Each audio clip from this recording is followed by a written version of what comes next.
kepada Kapolrestabes untuk memberikan perhatian yang cukup kepada kasus KDGO. Women Crisis Center WCC Palembang menyebut kekerasan berbasis gender online atau KBGO di kota ini meningkat 30 hingga 40% selama 5 bulan terakhir bersamaan dengan pandemi virus corona.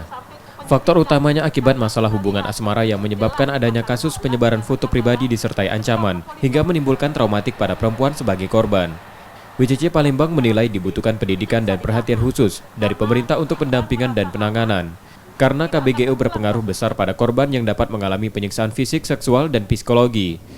WCC meminta korban KBGO dapat melapor dan memblokir pelaku jika didapat akun media sosial yang mencurigakan dan mengintimidasi diri dari platform online yang digunakan.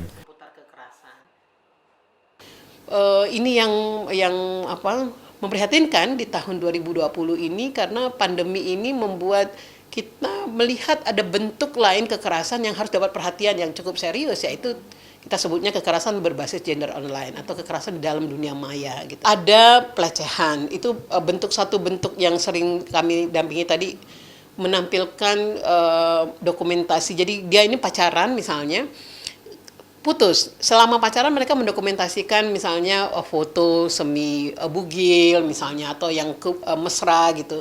Ketika putus ini salah satu pasangan tuh nggak mau terima, akhirnya mengancam, kemudian akan disebarluaskan kalau kemudian tidak mau berbaikan lagi misalnya. Itu cukup banyak.